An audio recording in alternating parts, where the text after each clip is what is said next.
সময় যেন থমকে গিয়েছিল। দীর্ঘ ১১টা বছর নিউ মার্কেটের বিশাল ক্লক টাওয়ারের কাঁটা দুটো স্থির হয়েছিল। কোনো সুর তুলছিল না গিলেট অ্যান্ড জনসনের ঐতিহাসিক এই ঘড়ি। কিন্তু অবশেষে অপেক্ষার অবসান। ধর্মতলার ব্যস্ত রাস্তার কোলাহল ছাপিয়ে আবারও ভেসে আসছে সেই চেনা সুর। প্রায় ১১ বছরের নীরবতা ভেঙে অবশেষে প্রাণ ফিরে পেল ধর্মতলা চত্বরের গিলেট অ্যান্ড জনসনের ঘড়ি। যে ঘড়ির শব্দ এখন ভেসে বেড়াচ্ছে গোটা এসপ্ল্যানেড চত্বরে। কিন্তু কিভাবে, কার হাত ধরে ফিরল এই ঐতিহাসিক ঘড়ির ঘণ্টার ধ্বনি?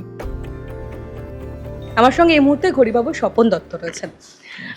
অবশেষে আপনাদের হাত ধরে, আপনাদের প্রচেষ্টায় এবং কলকাতা মিউনিসিপ্যালিটি কর্পোরেশনের প্রচেষ্টায় এই শব্দ ফের কলকাতা শহরবাসী শুনতে পাচ্ছে। এই যে গোটা প্রযুক্তিটা যেভাবে ফের একবার এই ঘড়ির কাঁটা নড়ছে, আওয়াজ শুনতে পাচ্ছি আমরা, কিভাবে সম্ভব হলো? এটা অনেকদিন বন্ধ ছিল, তো কিছু পার্টস টার্টস একটু ড্যামেজ হয়েছিল। সেগুলো আমরা ফের নতুন করে তৈরি করে রিপেয়ার করে চালু করেছি। এই ঘড়িটা স্পেশালি হচ্ছে কি, এটা কোয়ার্টার চাইমিং ঘড়ি। আচ্ছা। সাধারণত ঘড়িতে ঘন্টায় যেটা আওয়ারলি স্ট্রাইকিং, সেটা একটাই বেল থেকে চলে। এটা প্রত্যেক 15 মিনিটে, ফার্স্ট 15 মিনিটে 4টে আওয়াজ করবে, 4বার বাজবে। মানে 4 রকম আওয়াজ, কিন্তু মানে হাফ অ্যান আওয়ারে গিয়ে 8বার বাজবে। আচ্ছা। 45-এ গিয়ে 12বার বাজবে। একদম পয়েন্টে ধরুন গিয়ে ও 16বার বেজে মিনিট খানিকের জন্য একটু স্টপ থাকবে। তারপরে ধরুন 12টা বাজলো, একটা বাজলো, যটা বাজবে সেই আওয়াজটা করবে। আচ্ছা। এর কোনো স্প্রিং নেই, এটাকে পাওয়ার দিচ্ছে ওয়েট।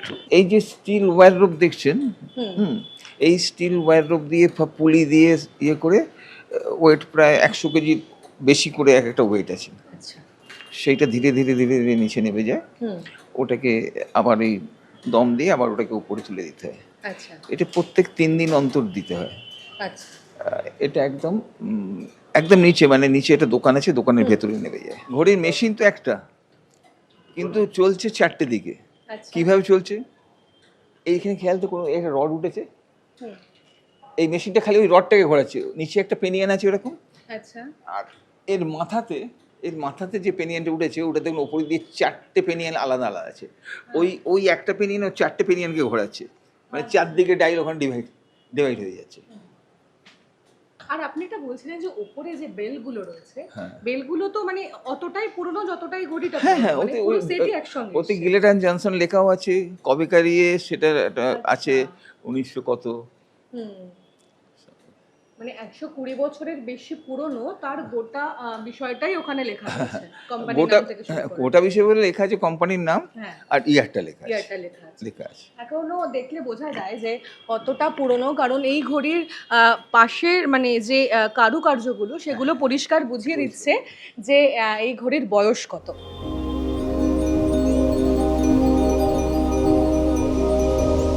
বিশ্বখ্যাত গিলেট অ্যান্ড জনসন কোম্পানির তৈরি এই ঘড়িটি কেবল সময় দেখাতো না, এটি ছিল কলকাতার আভিজাত্যের প্রতীক। যান্ত্রিক গোলযোগ আর রক্ষণাবেক্ষণের অভাবে দীর্ঘ 1 দশকেরও বেশি সময় ধরে এটি অকেজো হয়ে পড়েছিল। কিন্তু প্রশাসনের তৎপরতায় আর কারিগরদের দক্ষতায় 11 বছর পরে ফের প্রাণ ফিরে পেল এই শতবর্ষ প্রাচীন স্থাপত্য।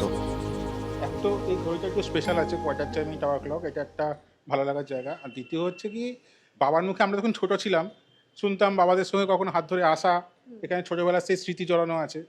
এখন আবার বাবার সঙ্গে এটাকে রিস্টোরেশন করা, এটার একটা আলাদা ঐতিহ্য, মানে ভালো লাগা, একটা অদ্ভুত ভালো লাগা আছে। মানে সেই অর্থে তো সত্যি এটার একটা, মানে আমার ছোটোবেলাকার স্মৃতি জড়িয়ে আছে। আর সেই ঘড়িটা যে আবার আমি বাবার সঙ্গে পরে রেস্টোরেশন করবো এত বছর পরে, এটার একটা আলাদা, মানে বলে বোঝাতে পারবো না, মানে মনের থেকে একটা অদ্ভুত ভালো লাগা আছে একদম নিজেকে। নবীন প্রবীণের মেলবন্ধনে নিউ মার্কেট যেন আবার তার পুরনো গরিমা ফিরে পেল। সময়ের চাকা আবার ঘুরছে, আর শহর কলকাতা সাক্ষী থাকছে এক হারানো সুরের প্রত্যাবর্তনের। শতাব্দী প্রাচীন এই ঘড়ির ঘণ্টার ধ্বনি যারা বহু বছর শোনেননি, তাদের কাছে এই শব্দ এক নতুন আবেগ তৈরি করছে, তা বলাই বাহুল্য। ক্যামেরায় মৈনাক বাগচির সঙ্গে আমি তনুশ্রী চ্যাটার্জি, এই সময় লাইভ।